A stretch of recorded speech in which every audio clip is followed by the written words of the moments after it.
We are covering one of my favorite topics today, and we are talking about how to strategically use your content during a launch.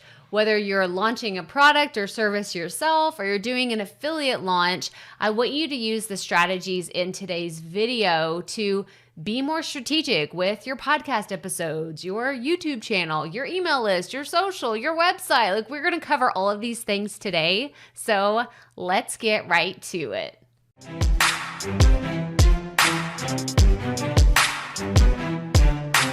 Hey y'all, Crystal here today, and we are covering the 5 key pillars of content that you need to consider using strategically in your next launch. So like I said in the beginning of the video, we're talking about whether it's a podcast or YouTube or social media or your email list or your website. These are the key 5 pillars that we are talking about here today, because this is what I have been using in my launches. And I wanted to use this video as a behind the scenes of what I do during a launch and how you can replicate this process for what works for you and your content. So I am by no means saying that you have to use all of these in your next launch. I'm just trying to give you some ideas and inspiration for where you can hit your audience in those key touch points as you're going through the journey with them and they're consuming your content and they're checking you out on these different platforms, and you are maximizing your reach to the best of your ability. So let's dive right in. The first thing that I want to talk about today is your podcast episodes, because if you're watching this, if you've been around this channel for a while, you are likely here because you have an interest in podcasting. It's why I started this channel. It was all about podcasting for a few years,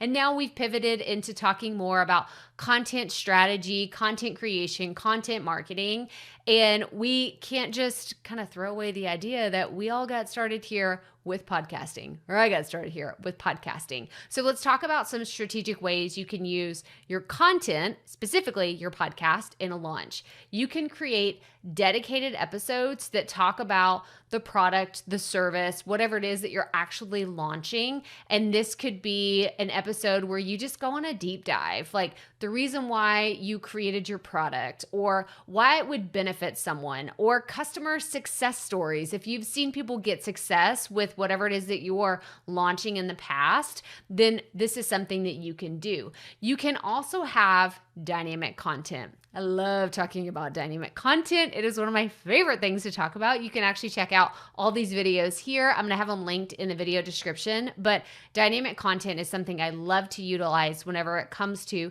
your podcast. It's so easy to switch out what your audio clips are, launch, and have something that's timely, that's relevant, and people know that it is something that is happening right then and there, especially if you call out the exact date that is happening. They're like, oh, like this is now. This isn't something she recorded 5 years ago. Like this is happening in real time. So I love dynamic content for your podcast. So make sure and check out those resources. The other way you can use your content, specifically your podcast, in a launch is to use baked in ads. I've talked about these before. I actually have a video all about podcast ads and how they work, how I created them long before dynamic content was available on BuzzSprout. BuzzSprout is my podcast host that does have dynamic content, and it's at no extra cost. Okay, so check it out. I'm going to have a link below, but you can go to crystalproffitt.com/Buzzsprout to give them a try and see if they are the right fit for you. They're amazing. I've used them since 2018, since day one of my podcast, and they're still incredible. But this is what I did before they had dynamic content. I would record short audio files and I would drop them into episodes as I was having a launch. So you don't have to get super fancy. This is a very simple technique, but I definitely recommend you utilizing your podcast in these ways as you have a launch. So that is the first thing. We covered podcast episodes. Now let's talk about YouTube videos. So with YouTube videos, previously, I had put so much time, energy, and effort in creating a whole bunch of videos for a launch, and I saw them fall kind of flat. And it's only in looking back at my successful and unsuccessful launches that I can tell that while YouTube videos are great for having out there as like a proof of concept that you have a product or a service, and it's great to reference back to it. Like if you're launching the same thing over and over again, it's great to have that video where you can say, here, go watch this. It'll tell you everything you need to know about my product or my service. What I found is using all that time and effort to plan, record, edit, and publish a bunch of videos during a launch, it wasn't worth the payoff for me. So what I chose to do instead, as I've recently been launching, is creating dedicated episodes or dedicated YouTube videos that are very strategic, highly curated for the audience that's going to see them in real time. Because let's be honest, I have around 5,000 people on my YouTube channel right now as of me recording this. I know not all 5,000 people are going to watch this. And I know not everyone will do the beautiful SEO keyword thing that we all hope will happen with our videos and they go viral. It's likely not going to happen for a specific product that I create or even an affiliate launch that's happening in real time. So while I love YouTube for discoverability and searchability, it doesn't always work really well for a timely offer if you don't have hundreds of thousands of followers where people are going to see, like thousands of people will see it as soon as it goes live. So that's been my experience. I love YouTube videos during launch, but I don't put all my energy and effort in there now.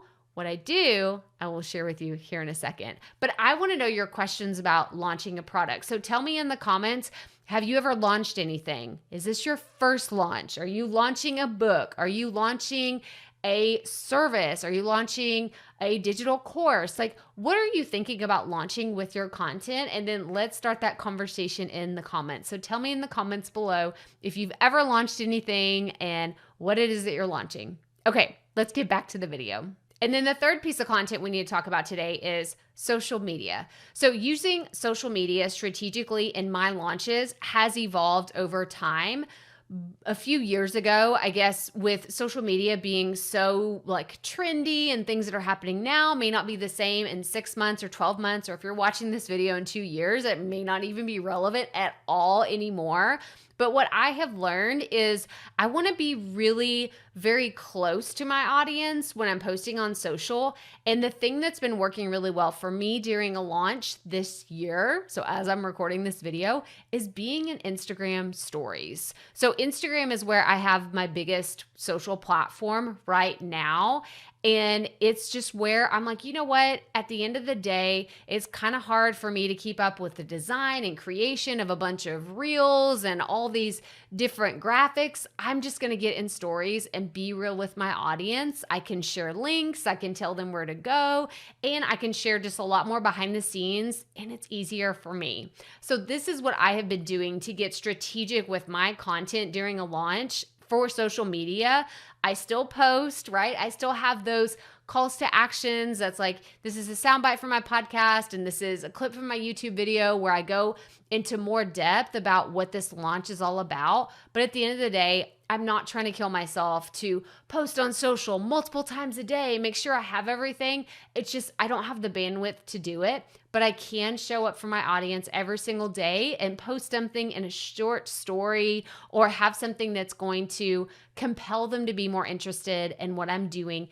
during that launch. So that is social media. Now we've hit the point of where I spend all of my time. These last two places are where I really have found the most bang for my buck when it comes to return on investment for my time, energy, and effort, and that is my email list and my website. So my email list, I actually am participating as this video goes live. I'm wrapping up a launch for Digital Course Academy with Amy Porterfield. And during this launch, it ran around 5 weeks total. It was around 5.5 weeks. And during that time, I plan to write 22 emails. So that is 22 emails on top of my already weekly Friday emails, so 27 emails in a 5.5-week time frame. It sounds like a lot. If you're like, oh my gosh, like that, those are a lot of emails. Yes, it is. But also I have found in doing multiple launches for my own products, my own services, and for other affiliates that email is key. Email outperforms everything else that I do. And so whenever I'm planning my content for a launch, I always make room to write amazing emails. I'm recording this video in September. I started writing the emails for this launch back in July. We were on a family vacation and I got my notebook out and I said, you know what? I'm going to go ahead and start writing these or get some ideas out at least, because I know I have 22 emails to write and I got to get started sooner rather than later, instead of spending all that extra time and energy creating videos and all these social posts. I know that email is where it's at for my audience. So that is how I planned my recent launch, and it's really paid off. I know that my audience is engaged. They love to read my emails. I hear people say, oh my gosh, your emails are incredible. But I also will give you this one caveat. If you're going to send multiple emails to your list, have an opt-out button. You can see right here, this is what I said at the bottom of my emails. I was like, hey, if you don't care anything about this, then click this link. And what that would do is it would give them a tag in my email service provider. I use ConvertKit, and it would say that they opted out of this promotion. Then they would go to this landing page that says you've successfully opted out, but you'll still get my Friday emails. So this is how you can kind of get around like, oh my gosh, Crystal, 22 emails. Like, this sounds like so many emails during a launch. Yeah, but if you segment your list into people that really want to hear about your launch or people that are like, no, thank you, I'm good, I don't want to hear about it, that's cool, because they click that button and boom, they don't hear about it anymore. And it's better than getting a whole bunch of unsubscribes. So email list, key. Make sure you add that into your launch strategy because it is golden. Then the last one I already mentioned is my website. This launch in particular, I got so much more strategic with my website, but that just comes with age. That's what I feel like. I'm like, this just comes with being in the biz and doing lots of things really badly for a long time. But I have realized I have sorely underestimated and underutilized my website in my previous launches. I wasn't using my website header as well. I wasn't really using my podcast show notes super strategically. And because of the specific theme that I have, hang on, back up. I know people are going to be asking. So I have a website that's hosted on WordPress, and I have an elegance theme that's called DIVI. So I'm going to have links to all of this in the video description below, but because I have this specific customization with my website, I'm able to add these ads, we'll call them. It's these layouts in my show notes and on specific places on my website where I can just say, you know what, we're in this part of the launch. Now, here's the free lead magnet. Here was a webinar training. And now the cart is officially open. Well, I was able to swap out those images, those calls to action as they were happening. So in real time, I wasn't having to go back to all of these different posts. I could do it all in one place and it would happen globally. Why did I not know about this? I don't know, but now that I know it exists, it's life-changing. It is amazing. And I'm going to have links below for you to check out Divi and Elegant Themes, and you can see if that would be a good fit for your WordPress website because it's incredible. But if you want to know more about affiliate launches or launches in particular, please tell me in the comments below because I really like sharing these behind the scenes. And if you want to know more, I'm happy to share it, but you got to tell me what your specific questions are so we can cover those things. But that's all I have for you today. I actually have a few more links that I'm going to have in the video description because I have some videos that you can see right here and podcast episodes all about affiliate marketing. So if that is something you want to know more about, you have tons of resources to go check out as soon as you're done with this video. But that's all we wanted to cover today. So put your comments down below. Let me know your questions. And That's all I have for you. So make sure you hit the thumbs up on this video if you found it helpful. Subscribe below. That way you get notifications every time we put out a new video all about content strategy and using your content to the best of your ability. And of course, doing it with confidence. Check out these other videos right here. And as always, remember, keep it up. We all have to start somewhere.